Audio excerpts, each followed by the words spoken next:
Olá pessoal, aqui quem fala é o professor Andenberg para mais uma aula de Sociologia do primeiro ano do ensino médio.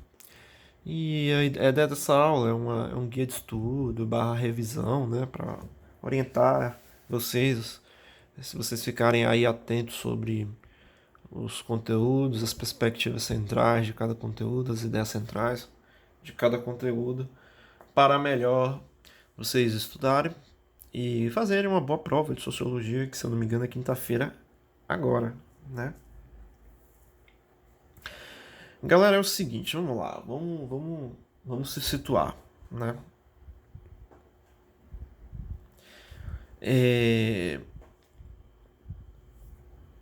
Primeiro capítulo, a história, a sociedade e os indivíduos. Esse capítulo é um capítulo muito básico, muito introdutório, muito legal, por sinal, que basicamente vai entender a forma de como várias sociedades se estabeleceram e por que existem sociedades. E isso existe por conta de algo inerente do humano, que é ser que é um ser social. Ele é um ser social por natureza, né?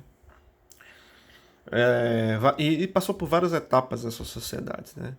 É caracterizado como sociedades tribais, as primeiras sociedades principalmente dos homens com poucos recursos técnicos e tecnológicos, depois sociedades da antiguidade, sociedades medievais e por aí vai.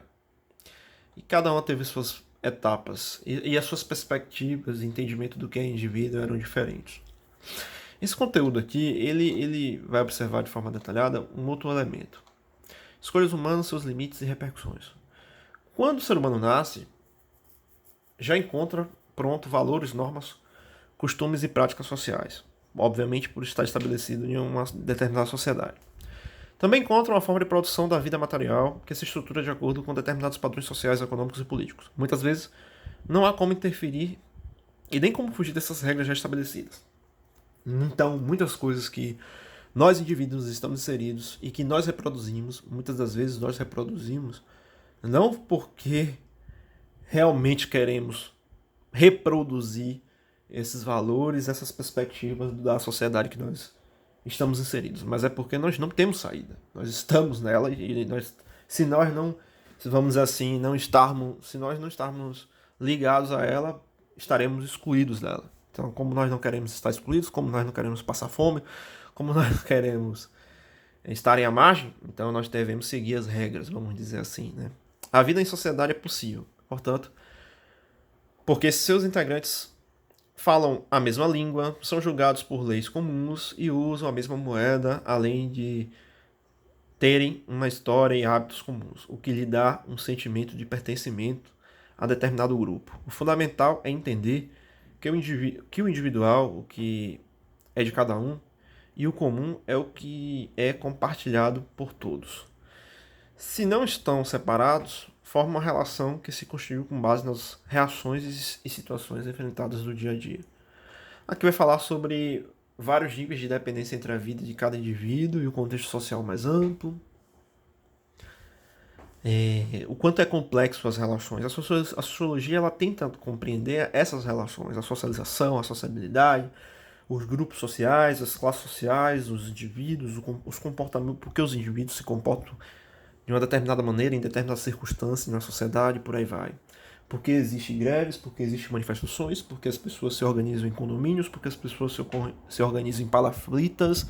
Essas são questões da qual os sociólogos tentam responder, né? Respondem, quer dizer. Essa é uma compreensão, né? Da mesma forma, o próprio gerenciamento, a própria organização da vida humana, que é a chamada política. Política não no sentido que nós temos entendimento de forma muito rasa, que é a ideia de política só no sentido eleitoral, ou então só no sentido de governo, de Estado, de políticos. Não, as políticas no seu sentido muito mais profundo, né? De organização, de auto-organização, de escolhas, de determinação, de enfrentamento, de manifestações, de mobilizações e por aí vai.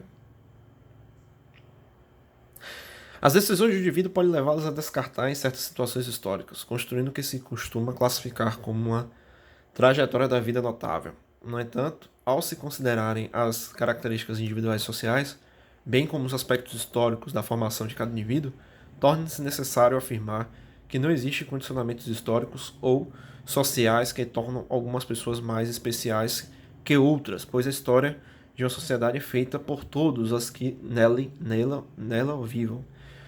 Uns de modo obstinado à procura dos seus objetivos, outros de menos intensidade.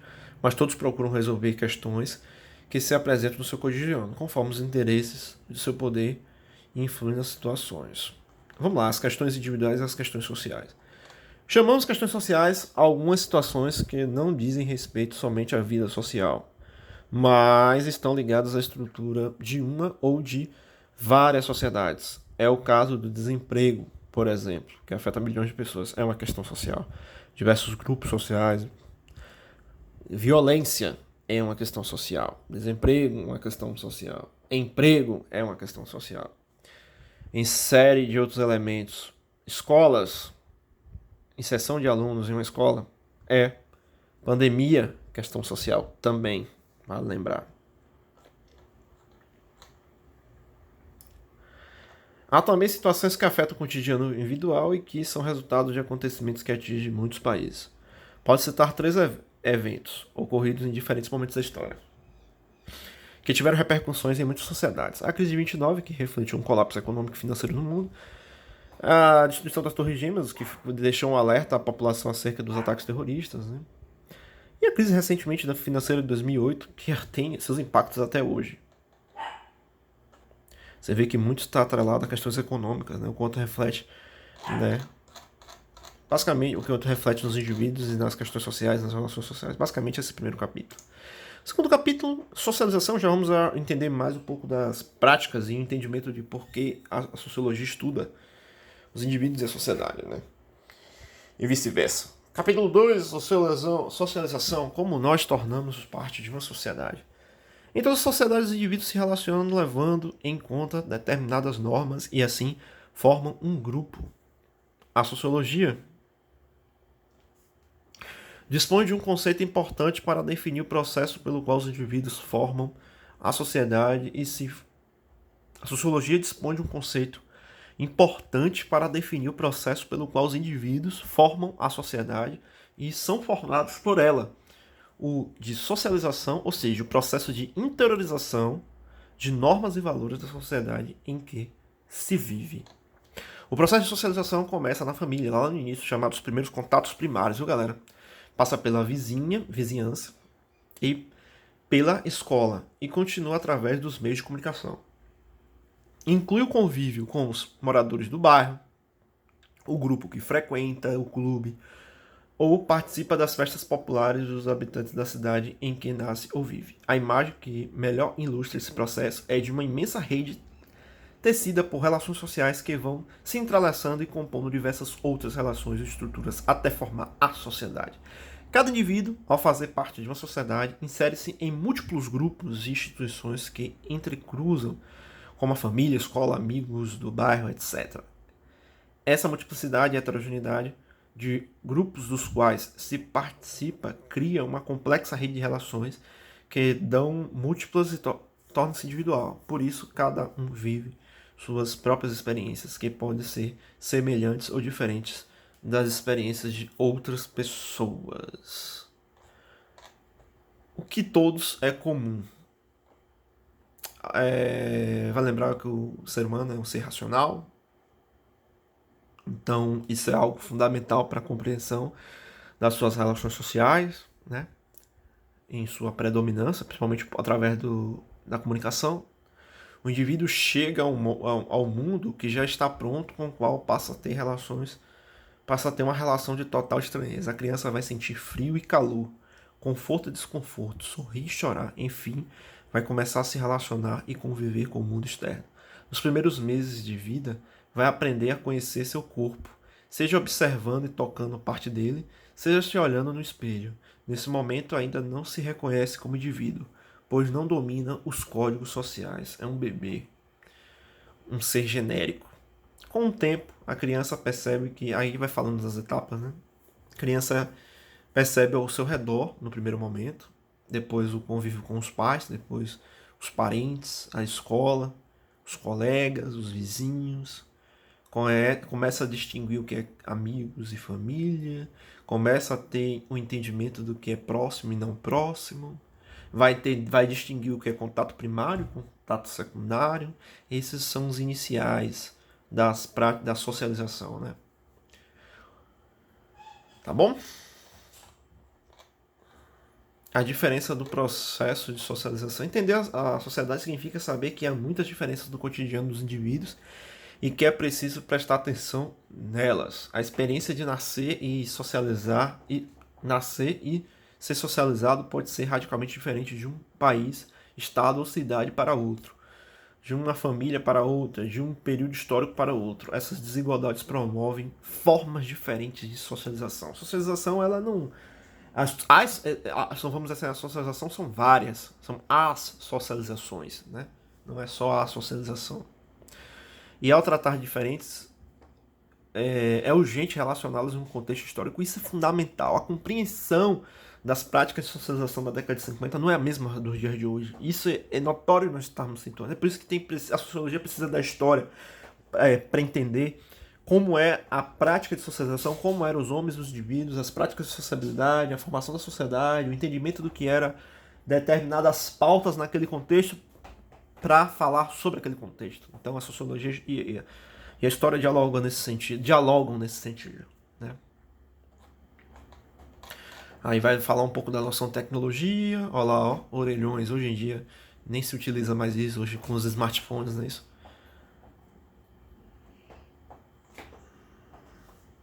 Espaço privado, espaço público.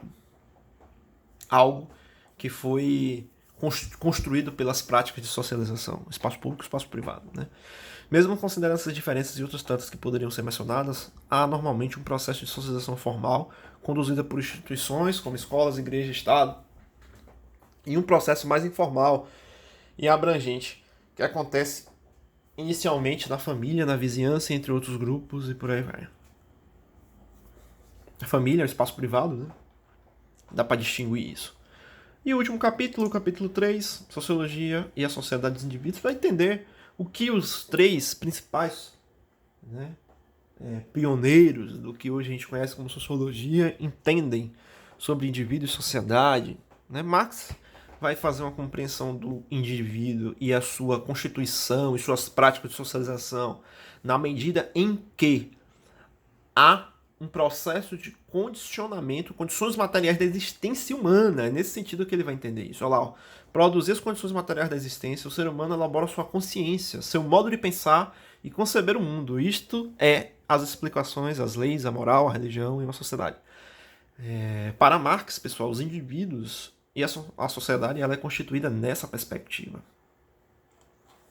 Por isso que ele vai, a partir disso, a partir das contradições de uma sociedade que acumula diversos bens materiais de forma exorbitante a partir da exploração do trabalho, constitui as classes sociais. Né?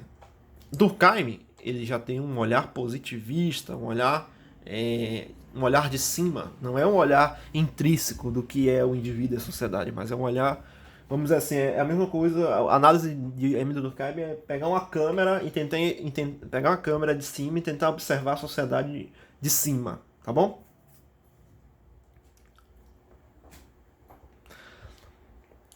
Para Durkheim, a sociedade sempre tem predominância em relação aos indivíduos. Quem domina são os indivíduos e a sociedade. Marx não pensa dessa maneira. Marx fala que é uma relação dialética entre o indivíduo e a sociedade. E ele não. Ele vai falar que é a sociedade que molda, que estabelece, negando o papel ativo do indivíduo em transformar a sociedade, né? Em Emile Durkheim. Aí vai falar um pouco dos fenômenos sociais, coercitivo, exterior, detalhe isso detalhe na minha aula, né? Coercitivo, isto é, que se impõe aos indivíduos. Né, o fenômeno fato social, né? E o exterior, os indivíduos, é aquele que existia antes deles. E o geral é quando todos os indivíduos fazem parte de uma sociedade. Ele vai fazer crítica ao individualismo exacerbado. E Max Weber é o quê? Indivíduo e ação social. O alemão Max Weber, diferente de Durkheim, teve como preocupação central compreender o indivíduo e suas ações. Por que as pessoas tomam determinadas decisões? Quais são as razões para seus atos? Segundo esse autor, a sociedade existe concretamente, mas não é algo externo e preponderante. As pessoas, e sim um conjunto das ações dos indivíduos relacionando reciprocamente. Assim, Weber parte do indivíduo de suas motivações, pretendendo compreender a sociedade como um todo. Weber ele tem uma análise do entendimento a partir de entender como é que os indivíduos eles agem. E eles vão utilizar um conceito básico chamado de ação social. Ação social, pessoal, é entendido como um ato de se comunicar, de se relacionar, orientado pelas ações dos outros. Ele não faz uma compreensão muito do que é a sociedade, mas sim faz uma compreensão dos indivíduos através do conceito de ação social. Tem dois tipos de ação, dois exemplos. O que não é uma ação social, né? Vamos lá. A analisar o modo dos indivíduos que agem levando conta de mundo. Max Weber agrupou as ações sociais em 4 tipos. Ação tradicional, efetiva, racional com valores, relação a valores e relacional, relação a fins. A tradicional é com base familiar, costumes, enregados, por aí vai. E é um tipo de ação que adotam quase automaticamente, desde o início, né? Vamos dizer assim, das práticas individuais das relações. Tem ação afetiva, tem um sentido vinculado aos sentimentos e estados emocionais. Tudo pelo prazer, o importante é viver. Tem ação racional, com relação aos valores, que é baseado em convicções, valores, tais que devem ser transcendência por sua causa, seu gênero. E a ação racional com relação aos fins, fundamental-se em um cálculo com base no qual se procura estabelecer os objetivos racionais avaliados e perseguidos aos meios para alcançá-lo. Basicamente isso aqui é o entendimento do que é ação social. Que vai falar dos sociólogos mais atuais, do que é entendido para isso, né? O conceito de configuração, Panópio de Elias, é comum separar o indivíduo de sociedade, já que parece impossível existirem ao mesmo tempo bem-estar e felicidade individual na sociedade livre de conflitos. De um lado está o pensamento de que as instituições, família e escola devem estar a serviço da sociedade e do bem-estar de todos, e do outro a ideia da unidade social acima de uma vida individual. As distinções entre indivíduo e sociedade levam a pensar que se trata de duas coisas separadas, como mesas e cadeiras e tal.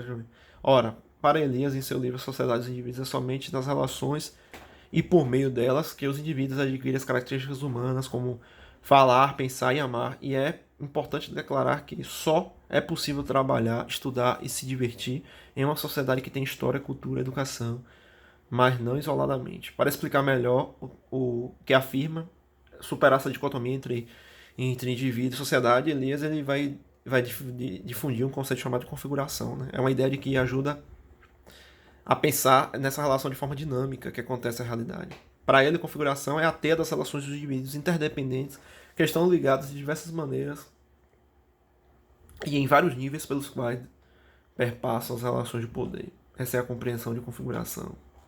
Vai dar alguns exemplos, aqui agora o conceito de hábitos, né? Por Norton de Elias.